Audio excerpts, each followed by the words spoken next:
ஓம் நமச்சிவாய. வணக்கம் நண்பர்களே, உங்கள் ஜோதிடர் தர்மராஜன். இன்று நாம் காண இருக்கும் தலைப்பு எதை பற்றி என்றால் 2025ஆம் ஆண்டு குரு பெயர்ச்சி பலன்கள் வரிசையிலே காலபுருஷ தத்துவப்படி 12வது ராசியான மீன ராசியை பற்றி இப்ப விரிவா பார்க்கலாம். அதற்கு முன்னாடி நம்ம சேனலை இப்பதான் நீங்க முதல் முறையா பாக்குறீங்க அப்படின்னா நம்ம சேனலை சப்ஸ்கிரைப் பண்ணுங்க, கூடவே பெல் பட்டனையும் அழுத்துங்க. அப்பதான் நான் போடுற ஒவ்வொரு வீடியோவும் உங்களுக்கு உடனுக்குடனா வரும். வாங்க வீடியோக்குள்ள போகலாம். 2025ஆம் ஆண்டு மே மாதம் 14ஆம் தேதி உங்க ராசிக்கு 3ஆம் இடத்தில் இருந்து வந்த ராசிநாதன் பாத்தீங்கன்னா குரு 4ஆம் இடத்துக்கு போறாப்ல.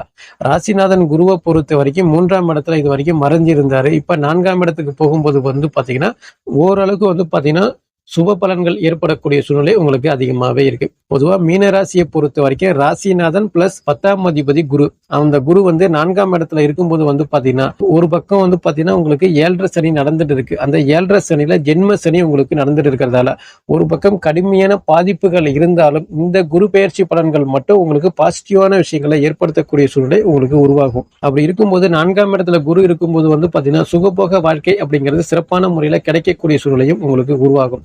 4ஆம் இடம் அப்படிங்கிறது சுபத்துவம் அடையக்கூடிய நிலை ஏற்படுறதால ஓரளவுக்கு பாத்தீங்கன்னா வீடு வாசல் தோட்டம் துறவு அசியா சொத்துக்கள் வாங்கக்கூடிய யோகமும் ஏற்படும். அதாவது கடன் வாங்கியாவது நீங்க வாங்கக்கூடிய நிலை உங்களுக்கு உருவாகும். அதே போல கணவன் மனைவிக்குள்ள இருந்து வந்த கருத்து வேறுபாடுகள் அப்படிங்கிறது குறையக்கூடிய நிலையும் உங்களுக்கு ஏற்படும். அதே போன்று வண்டி வாகனங்கள் வாங்குறது, வண்டி வாகனங்கள் மூலமான ஆதாயங்கள் பெறக்கூடிய நிலையும் ஏற்படும். அதே போல உங்களுக்கும் இல்ல உங்களுடைய தாயாருக்கும் இருந்து வந்த வீண் மருத்துவ செலவுகள் அப்படிங்கிறது குறையக்கூடிய நிலை உங்களுக்கு உருவாகிறதுக்கு நிறைய வாய்ப்புகள் ஏற்படும். அப்படி இருக்கும்பொழுது 4ஆம் இடத்தில் அமர்ந்த குருவை பொறுத்த வரைக்கும் தன்னுடைய 5வது பார்வையா ராசிக்கு 8ஆம் இடத்தை பார்க்கிறாரு. 8ஆம் இடம் அப்படிங்கிறது திடீர் லாபம், திடீர் அதிர்ஷ்டம், பணப்புழக்கத்தை கொடுக்கக்கூடிய இடம். அதே போல ஆயுள் ஸ்தானத்தை குறிக்கக்கூடிய இடம் தான் 8ஆம் இடம். அப்படி இருக்கும்பொழுது 8ஆம் இடத்தை குரு பார்க்கறதால வெளிநாடு செல்ல முயற்சி பண்ணக்கூடிய நபர்களை பொறுத்த வரைக்கும் வெளிநாடு செல்லக்கூடிய நிலை உங்களுக்கு ஏற்படும். அதாவது ஒரு சில நபர்களுக்கு இடமாற்றங்கள் ஏற்படக்கூடிய நிலையும் உங்களுக்கு ஏற்படும். அதாவது வீடு மாற்றமாக இருந்தாலும் சரி, இல்ல வேலை மாற்றமாக இருந்தாலும் சரி, இல்ல தொலைதூர பயணங்கள் மூலமான நல்ல ஆதாயங்கள் பெறக்கூடிய நிலையும் உங்களுக்கு ஏற்படும். பொதுவா 7.5 சனி உங்களுக்கு நடந்துட்டு இருக்கிறதால ஒரு சில நபர்களுக்கு வம்பு வழக்குகள் கோர்ட்டுல நிலவில இருக்கு அப்படின்னு சொன்னீங்கன்னா இந்த குரு பயிற்சிக்கு பிறகு குருவை பொறுத்த வரைக்கும் 8ஆம் இடத்தை பார்க்கறதால அந்த வம்பு வழக்குகள் கூட உங்களுக்கு சாதகமான முறையில தீர்ப்பு வரக்கூடிய நிலையும் உங்களுக்கு ஏற்படும். அதனால ஒரு சில நன்மை ஏற்படக்கூடிய நிலையும் உங்களுக்கு ஏற்படும். அதாவது கொடுத்த காசை வாங்க முடியல, வாங்கின காசை திருப்பி கொடுக்க முடியல அப்படின்னு சொல்றவங்களை பொறுத்த வரைக்கும் இந்த காலகட்டத்துல வரவேண்டிய காசு பணம் அப்படிங்கிறது உங்களை தேடி வரக்கூடிய நிலையும் ஏற்படும். அதே போல கடனை திருப்பி கொடுக்கக்கூடிய நிலையும் உங்களுக்கு சிறப்பான முறையில ஏற்படும். குருவுடைய 7வது பார்வை ராசிக்கு 10ஆம் இடத்தை பார்க்கிறாப்ல. 10ஆம் இடம் அப்படிங்கிறது தொழில் ஸ்தானம். அதாவது 10ஆம் அதிபதி தன் வீட்டை தானே குரு பார்க்கறதால வேலையில இருந்து வந்த பிரச்சனைகள் அப்படிங்கிறது குறையும். தொழில் வளர்ச்சி அமோகமா செல்லக்கூடிய நிலை ஏற்படும். புதியதாக நான் வேலைக்கு முயற்சி பண்ணிட்டு இருக்கிறேன், இல்ல நான் தொழில் பண்ண முயற்சி பண்ணிட்டு இருக்கிறேன் அப்படின்னு சொல்றவங்களை பொறுத்த வரைக்கும் உங்களுடைய படிப்புக்கேற்ற தகுதிக்கேற்ற நல்ல வேலை கிடைக்கக்கூடிய நிலையும் ஏற்படும். உங்களுடைய திறமைக்கேற்ற புதிய தொழில் தொடங்கக்கூடிய நிலையும் ஏற்படும்.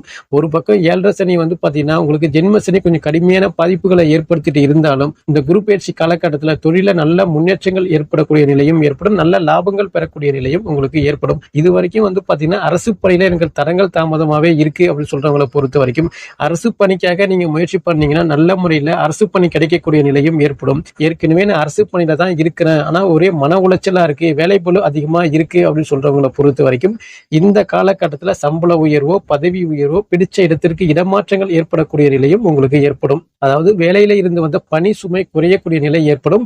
மன நிம்மதியான வேலை அப்படிங்கிற மாதிரியான அமைப்பு உங்களுக்கு உருவாகும். அடுத்ததாக குருவுடைய 9வது பார்வை ராசிக்கு 12ஆம் இடத்தை பார்க்கறதால 12ஆம் இடம் அப்படிங்கிறது அயன சயன போகம். அதாவது கணவன் மனைவிக்குள்ள இருந்து வந்த பிரச்சனைகள் அப்படிங்கிறது குறையக்கூடிய நிலை ஏற்படும். தாம்பத்திய சம்பந்தமான வாழ்க்கை முறை சிறப்பான முறையில கொண்டு செல்லக்கூடிய நிலையும் ஏற்படும். தொலைதூர பயணங்கள் ஏற்படுறது, அது தொலைதூர பயணங்கள் மூலமான நல்ல ஆதாயங்கள் ஏற்படுறது, வெளிநாடு சென்று அதன் மூலமான நல்ல வருமானங்கள் ஈட்டக்கூடிய நிலையும் ஏற்படும். பொதுவா 12ஆம் இடத்தை குரு பார்க்கறதால பாத்தீங்கன்னா நிம்மதியான சாப்பாடு, நிம்மதியான உறக்கம், இது போல சூழ்நிலை உங்களுக்கு சிறப்பான முறையில ஏற்படும். மீனராசிக்காரங்களை பொறுத்த வரைக்கும் இந்த குரு பயிற்சி காலகட்டத்திற்கு வழிபட வேண்டிய தெய்வம் எது அப்படின்னு கேட்டீங்கன்னா அதாவது வியாழன்கிழமை அன்று தட்சிணாமூர்த்தி வழிபாடு பண்றது சிறப்பான பலன்களை கொடுக்கும். அல்லது கும்பகோணம் அருகே உள்ள குருஸ்தலம் ஆலங்குடிக்கு சென்று வழிபாடு பண்ணிட்டு வந்தீங்க அப்படின்னா நீங்க ஆசைப்பட்டது அனைத்தும் நடக்கக்கூடிய நிலை உங்களுக்கு சிறப்பான முறையில ஏற்படும். மீண்டும் அடுத்த காணொளியில் உங்களை சந்திக்கின்றேன். நன்றி, வணக்கம். ஓம் நமச்சிவாய. வாழ்க வளமுடன்.